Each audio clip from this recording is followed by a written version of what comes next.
नमस्कार साथियों, कैसे हो आप लोग। उम्मीद करते हैं बढ़िया होंगे। तो साथी हम बता दें, जैसा कि आप लोग उत्तर प्रदेश पुलिस परीक्षा की जो री एग्ज़ाम डेट है वो आ चुकी है और आप लोग को पता होगा कि जो उत्तर प्रदेश की है, जो उत्तर प्रदेश पुलिस परीक्षा वो 29 और 30 जून को होनी है। ठीक है, 29 और 30 जून को होनी है। अगर आप लोग ईमानदारी से सिलेक्शन लेना चाहते हैं तो मेरा आपसे यही रिक्वेस्ट रहेगा कि आप अभी से बिल्कुल ईमानदारी से लग जाइए और अपनी एक सीट को पक्की कर लीजिए। ठीक है, तो इसी श्रृंखला में चार चांद लगाने के लिए हम बता दें कि आपको यहाँ पे हर प्रैक्टिस सेट, चाहे वो जीके जीएस का हो, चाहे वो हिंदी का हो, आपको सब देखने को मिलेगा। और हमारा टारगेट है कि हम आपको 45 से 50 प्रैक्टिस सेट करवा दें, ताकि आपका जितना भी जीके जीएस का क्वेश्चन हो वो ज़्यादा से ज़्यादा कवर हो जाए। ठीक है, और मेरा यकीन मानिए आप लोग जीके जीएस में 30 से 35 क्वेश्चन सही करके आएंगे। तो चलिए आइए का स्टार्ट कर देते हैं। आपका सामान्य ज्ञान का पहला क्वेश्चन यहाँ से आपका आज 38 सेट ऑफ मोस्ट जो है आपके सामान्य ज्ञान के 38 क्वेश्चन। जो आपका पहला क्वेश्चन दिया गया है, रिकेट्स बीमारी किसके अभाव से होती है। तो आपको पता होगा कि रिकेट्स जो होता है किसके अभाव से होता है। विकल्प दिया गया है आपका vitamin A, vitamin B, vitamin C और विटामिन डी। तो रिकेट्स मतलब सूखा रोग होता है। अब सूखा रोग आप लोग को पता होता है किसके कमी से होता है, विटामिन डी की वजह से। यानी अगर आपको सूर्य का प्रकाश जो होता है उसकी कमी है आपके अंदर, तो आपको कौन सा रोग हो जाएगा भैया, रिकेट्स यानी सूखा रोग। तो वो किसकी कमी से होता है भैया, विटामिन डी की कमी से। ठीक है, और इसी प्रकार से आप लोग पढ़ लेंगे। अब आपका दूसरा क्वेश्चन देख लेते हैं। कंप्यूटर का वो भाग जो प्रोग्राम डिजाइन करता है, लिखता है और मेंटेन करता है, क्या कहलाता है। ठीक है, नंबर एक है file name, record, program, programmer. ठीक है, तो इसका जो विकल्प हो जाएगा वो हो जाएगा आपका प्रोग्रामर। प्रोग्रामर क्या करता है भैया, कंप्यूटर का वो भाग है जो प्रोग्राम को डिजाइन करता है, लिखता है और मेंटेन करता है। इसके बाद आपका तीसरा क्वेश्चन देख लेते हैं। प्रधानमंत्री नरेंद्र मोदी ने पानीपत के किस अभियान को प्रारंभ किया था। नंबर एक आपका है सामाजिक समरसता और बेटी बचाओ बेटी पढ़ाओ, जनजाति जागरण या युवा जागरण। तो इसमें जो था प्रधानमंत्री नरेंद्र मोदी जी ने आपका बेटी बचाओ और बेटी पढ़ाओ जो इसकी शुरुआत की थी पानीपत से। ठीक है, अब नंबर चौथा क्वेश्चन आपका देख लेते हैं इधर से कि अंतरिक्ष यात्री को अंतरिक्ष से आकाश कैसा दिखाई देता है। तो आप लोग को पता होगा कि नीचे से देखने पर आकाश नीला दिखाई देता है, लेकिन ऊपर से देखने पर आकाश कैसा दिखाई देता है। जो व्यक्ति अंतरिक्ष में जाते हैं उनको ऊपर से देखने पर आकाश जो होता है वो काले रंग का दिखाई देता है। ठीक है, अब आपका अगला क्वेश्चन पांचवा क्या बोल रहा है भैया, उसको देख लेते हैं इसी लगले। क्रायोजेनिक्स का मतलब क्या है। बहुत निम्न ताप का अध्ययन, बहुत अधिक अधिक ताप का अध्ययन, जीवाश्म का अध्ययन, जीवाणुओं का अध्ययन। तो भैया जो है आपका क्रायोजेनिक्स वो होता है आपका बहुत ही निम्न ताप का अध्ययन। अगर आप लोग निम्न ताप का अध्ययन करना चाहते हैं तो किसका प्रयोग करना पड़ेगा भैया, क्रायोजेनिक्स। ठीक है, अब इसके बाद इधर वाला क्वेश्चन देख लेते हैं कि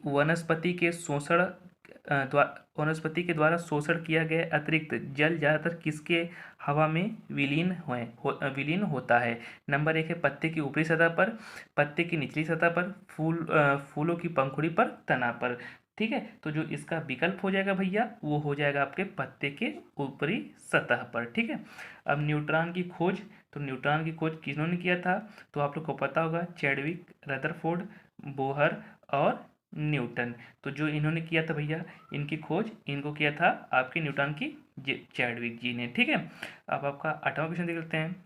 सौर परिवार में निम्न में से कौन सा ग्रह अधिकतम दूरी पर है। तो ऐसा कौन सा ग्रह है जो सूर्य से अधिकतम दूरी पर है। ठीक है, तो वो है आपका यूरेनस, शनि, वरुण और गुरु। तो आपका है जो वरुण, ये वरुण जो है भैया वो सूर्य से क्या है, अधिकतम दूरी पर है ना। अगला क्वेश्चन पढ़ लेते हैं। गतिमान एक्सप्रेस एक semi high high speed train है जो नई दिल्ली और आगरा के बीच अधिकतम किलोमीटर प्रति घंटे की गति से चलती है। तो कितने गति से चलती है वो आपको बताना है। तो भैया वो अधिकतम जो है 120 किलोमीटर प्रति घंटे की गति से चलती है। तो मेरे साथी आपसे मेरा यही रिक्वेस्ट रहेगा कि अभी तक अगर आपने चैनल को सब्सक्राइब नहीं किया है तो फटाफट से चैनल को सब्सक्राइब कर लीजिए और ईमानदारी से लग जाइए, ताकि आप लोग क्या हो आपका एक सीट कन्फर्म कर सके। क्योंकि अभी जो बच्चे आपसे लग जाएंगे वो अपना ईमानदारी से एक सीट कंफर्म करेंगे, लेकिन जो सोचेंगे चले भैया अभी जून में पेपर है, जून से लगेंगे, तो उनके लिए हम बता दें भाई जून का समय बहुत ही कम है। आपको जीके जीएस पढ़ने के लिए बहुत समय चाहिए, और जीके जीएस अगर जिसका बन गया आपका 35-40 नंबर जिसका हो गया, आप यकीन मानिए कि उसका सिलेक्शन लेने से कोई रोक नहीं सकता। इसलिए ज़्यादा फोकस करिए जीके जीएस पर। ठीक है, और करंट चीज़ों पर, और हिंदी और मैथ उसको रीजनिंग को साइड में रखते चलिए, वो तो आपका तैयार हो जाएगा, लेकिन जीके जीएस पर विशेष ध्यान रहना चाहिए। ठीक है, अगला देख लेते हैं इनमें से अ, इनमें से कौन सी नदी भारत के पश्चिम दिशा में बहती नहीं है, ठीक है। यानी कौन सी ऐसी नदी है जो भारत के पश्चिम दिशा में नहीं बहती है। नंबर 1 है नर्मदा, साबरमती, लूनी और कृष्णा। तो जो है भैया आपकी ये कृष्णा नदी, ये आपकी क्या होती है, भारत के पश्चिम दिशा में नहीं बहती। बाकी जो 3 नदी हैं नर्मदा, साबरमती, लूनी, ये सब क्या होती हैं, पश्चिम में बहती हैं, लेकिन कृष्णा जो होती है पश्चिम में नहीं बहती है। अब अगला क्वेश्चन देखते हैं भैया। उत्तर प्रदेश की भौगोलिक सीमा सर्वाधिक राज्यों को स्पर्श करती है, निम्नलिखित में से कौन सा राज्य इनमें शामिल नहीं है, ठीक है। तो कौन सा राज्य जो है उत्तर प्रदेश का सीमा साझा नहीं करता है, उत्तराखंड ये तो करता है, आप लोग को पता होगा। झारखंड, एमपी ये भी करता है आपका। और ये एक उड़ीसा एक ऐसा राज्य है जो आपका उत्तर प्रदेश की सीमा से साझा नहीं करता। तो आपका विकल्प B is the right answer. अब इसी प्रकार से आपका 12वां क्वेश्चन देख लेते हैं भैया। झील भारत की सबसे बड़ी खारे पानी की झील है, ये भारत की सबसे बड़ी झील भी है। तो वो कौन सी झील है जो भारत की सबसे बड़ी खारे पानी की झील है, उसको आपको बताना है भैया। तो वो झील हो जाएगी आपका नंबर 1 डल, चिल्का, वूलर और डिडवाना। तो वो जो झील है आपकी चिल्का, ये झील भारत की सबसे बड़ी खारे पानी की झील है, ये भारत की सबसे बड़ी झील भी है, ठीक है। ये दो चीज़ें आपको नोट पॉइंट में याद रखते चलना है। अब भैया 13वां क्वेश्चन देख लेते हैं। कौन सी मिट्टी भारत में सर्वाधिक मात्रा में पाई जाती है, लाल, काली, जलोढ़ और लेटराइट। तो इसमें आपको बताना है कौन सी मिट्टी जो होती है भारत में सर्वाधिक मात्रा में पाई जाती है। तो वो मिट्टी का नाम भैया है काली मिट्टी, ठीक है। और काली मिट्टी किसके लिए ज़्यादा उपयोगी है, तो आप लोग याद रखना भैया, कपास के लिए। कपास के लिए जो काली मिट्टी होती है वो बहुत ही उपयोगी होती है, ठीक है भैया। अब इधर देख लेते हैं, भारत के संविधान की कौन सी अनुसूची असम, मेघालय, त्रिपुरा और मिजोरम जैसे राज्यों में जनजातीय क्षेत्रों के प्रशासन के संबंध में प्रावधान है, 5वीं में, 10वीं में, 6वीं में और चौथी में, ठीक है। तो ये आपको बताना है, फटाफट से बता दे भैया। तो जो है भैया आपका विकल्प 6वीं अनुसूची। 6वीं अनुसूची में असम, मेघालय, त्रिपुरा, मिजोरम जनजातीय क्षेत्रों के प्रशासन के संबंध में प्रावधान है, यानी वहाँ कौन सा प्रशासन लगेगा उसका उल्लेख जो है आपके 6वीं अनुसूची में किया गया है। अब देख लेते हैं आगे। 73वें संविधान संशोधन 1992 के द्वारा भारतीय संविधान में डैश डैश शीर्षक में एक परिच्छेद, ठीक है, IX जोड़ा गया है जो अनुच्छेद 243 से 243 ओ का प्रावधान कवर करता है, ठीक है। तो ये आपका है अल्पसंख्यक, न्यायपालिका, पंचायत और सदन। तो इसमें आपको बताना है कौन सा विकल्प आपका सही है। तो विकल्प इज द सी, यानी पंचायत जो होता है 243 ओ और 243 को कवर करता है। अगर कोई पूछेगा कि भैया आर्टिकल 243 में कौन सा प्रावधान जोड़ा गया, तो वह है आपका पंचायत का, ठीक है। तो इसको आप लोग याद रखना। ये हुए आपके 15 आपके मोस्ट इंपॉर्टेंट क्वेश्चन मेरे भाई।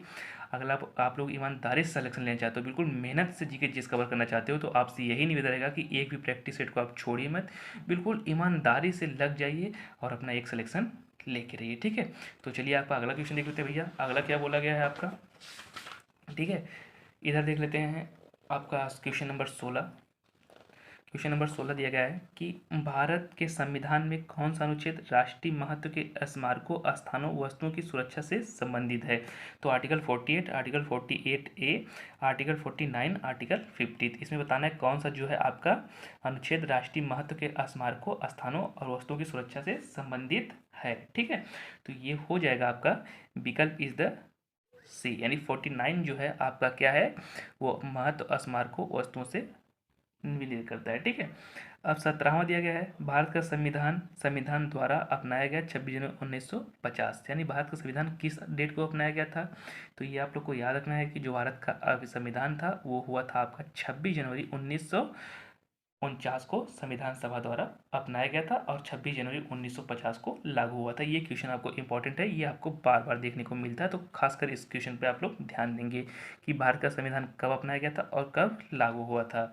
अब दिया गया है उत्तर प्रदेश के डॉट डॉट बुद्ध ने अपना पहला उपदेश कहाँ दिया था और कार्यविधि की नींव रखी थी, यानी कहाँ से उन्होंने अपना कार्य स्टार्ट किया था और कहाँ से उन्होंने जो था अपना प्रथम उपदेश दिया था। कुशीनगर, संकिसा, सारनाथ और श्रावस्ती। तो ये आपको बताना है मेरे भाई। तो आप लोग को पता होगा कि बुद्ध का जन्म कहाँ हुआ था, बुद्ध जी ने अपना उपदेश कहाँ दिया था, तो आपका जो विकल्प हो जाएगा वो हो जाएगा आपका सारनाथ, जो बनारस में पड़ता है, जहाँ पर महात्मा बुद्ध जी ने अपना प्रथम उपदेश दिया था, ठीक है। अब देख लेते हैं अगला। 19वां क्वेश्चन है आपका। जनवरी 1958 में लॉर्ड कैनिंग तक चले गए दिल्ली डिवीजन को छोड़कर उत्तरी पश्चिम प्रांत का गठन किया गया है। यानी लॉर्ड कैनिंग ने कहाँ तक चले गए, जिसको छोड़ के दिल्ली डिवीजन को छोड़ के उत्तरी पश्चिमी प्रांत का गठन किया गया। अहमदाबाद, इलाहाबाद, भुवनेश्वर और त्रावणकोर। तो ये था भैया इलाहाबाद तक लॉर्ड कैनिंग इलाहाबाद तक चले गए और दिल्ली डिवीजन को छोड़कर उत्तरी पश्चिमी प्रांत से क्या किया, गठन किया। ठीक है। अब दिया है डॉट डॉट को उत्तर प्रदेश के हिमालयी पहाड़ी क्षेत्रों में उत्तराखंड का नामक एक नया राज्य अस्तित्व में आया। तो आपको पता होगा कि उत्तराखंड जो था वो किस तारीख को या किस सन में अस्तित्व में आया। तो आपके भैया है 9 नवंबर 2000 में ये था आपका एक अस्तित्व में आने वाला एक नया राज्य हुआ जो उत्तर प्रदेश से कट के जो नया बना। ठीक है। वो कब बना था भैया, 9 नवंबर 2000 को। ठीक है। अब अगला देख लेते हैं भैया। उत्तर प्रदेश के सबसे शानदार लोक नृत्यों में से एक इस शैली की एक मुश्किल संतुलन नृत्य शामिल है, जिसमें एक घूंघट काढ़े महिला नर्तकी सिर पर लकड़ी के पिरामिड के मंच पर एक साथ 108 लैंप रखकर नृत्य करती है।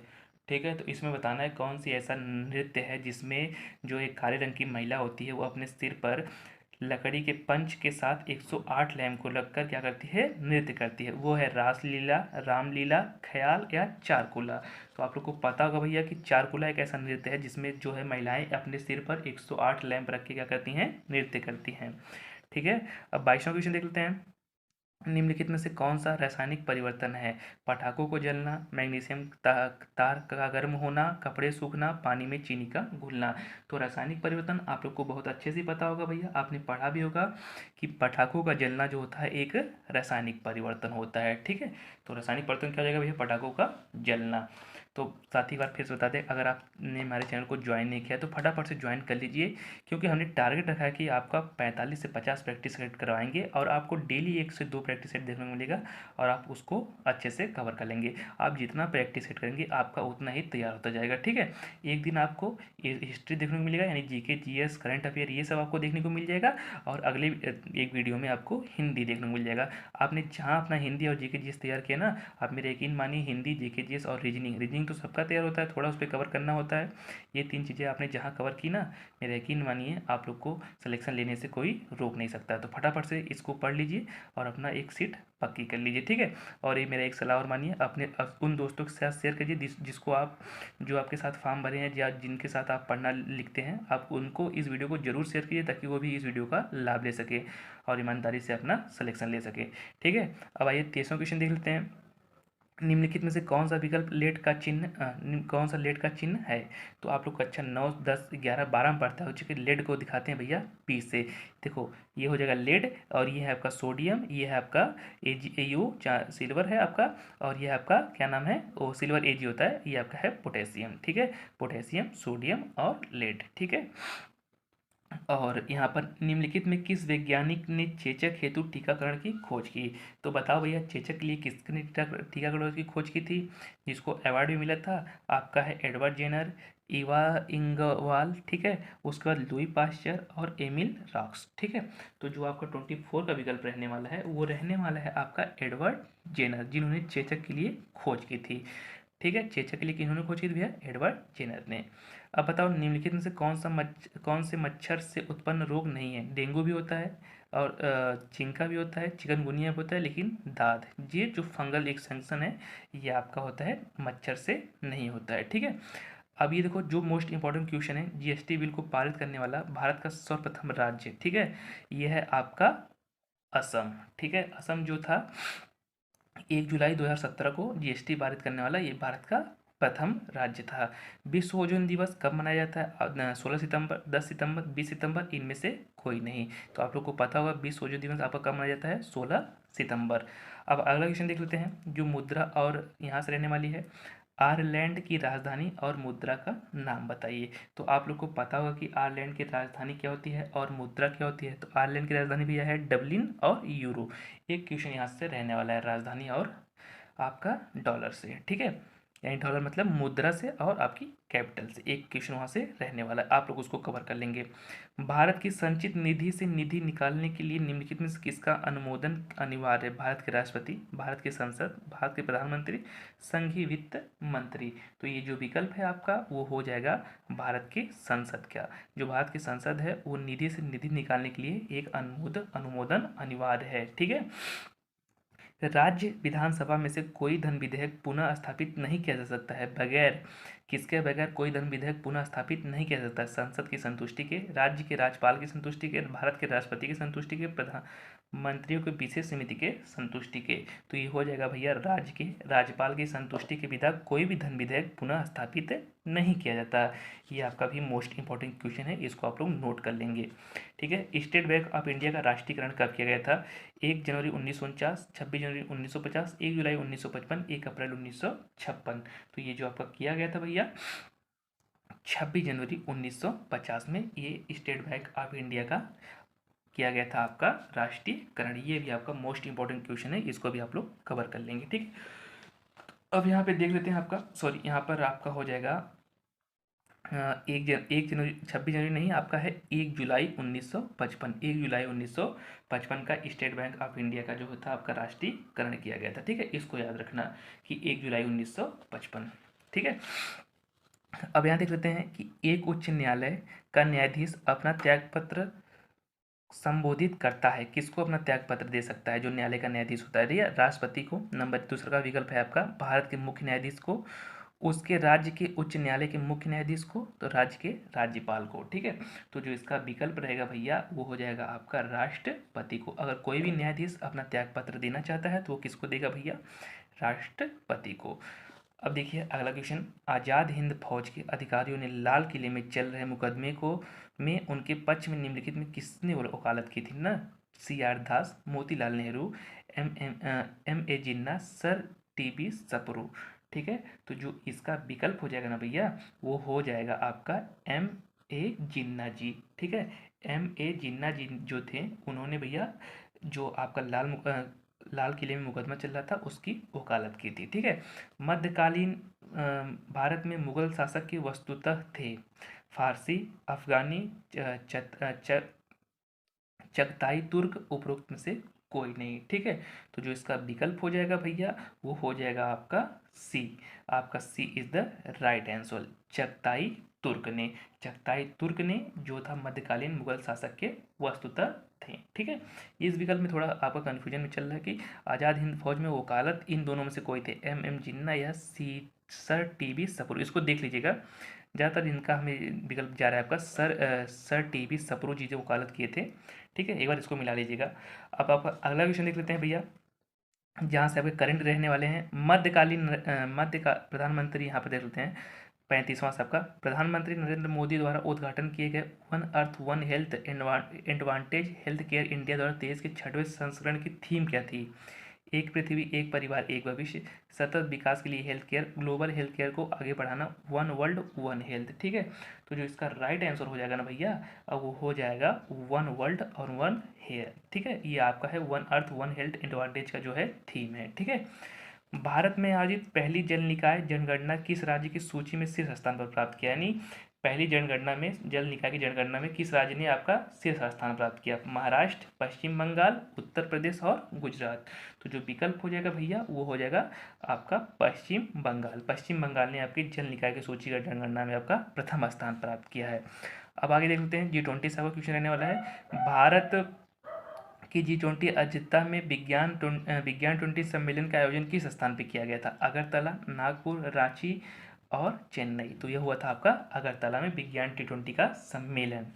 ठीक है। अब आपका लास्ट क्वेश्चन है, उससे पहले बता दें अगर आप लोगों ने चैनल को सब्सक्राइब नहीं किया तो फटाफट से चैनल को सब्सक्राइब कर लीजिए और फटाफट से जुड़ जाइए ताकि आप लोग अपना एक सीट और सिलेक्शन अपना पक्का कर सके। ठीक है। अब 38वां क्वेश्चन देख लेते हैं, निम्नलिखित में से किस राजनीतिक दल को राष्ट्रीय दल का दर्जा दिया गया? ठीक है। तृणमूल कांग्रेस को, भारतीय कम्युनिस्ट पार्टी को, आम आदमी पार्टी को, राष्ट्रवादी कांग्रेस पार्टी को। तो यह है आपका आम आदमी कांग्रेस पार्टी को राष्ट्रीय दल का दर्जा दिया गया। ठीक है। तो इसी प्रकार से आपके जो टॉप 38 क्वेश्चन थे GK GS करंट अफेयर सब कुछ मिला जुला के वो होते हैं आज के लिए समाप्त। मिलते हैं अगली वीडियो में हिंदी के साथ। हिंदी के टॉप 35 क्वेश्चन लेके आते हैं। तब तक के लिए आप इसको एक बार अच्छे से रिवीजन कर लीजिए और एक बार अच्छे से आप लोग इसको वीडियो को पूरी तरह देख लीजिए, ठीक है। मिलते हैं एक मज़ेदार वीडियो के साथ, तब तक के लिए पढ़ते रहिए, सुखी रहिए, आबाद रहिए, मस्त रहिए।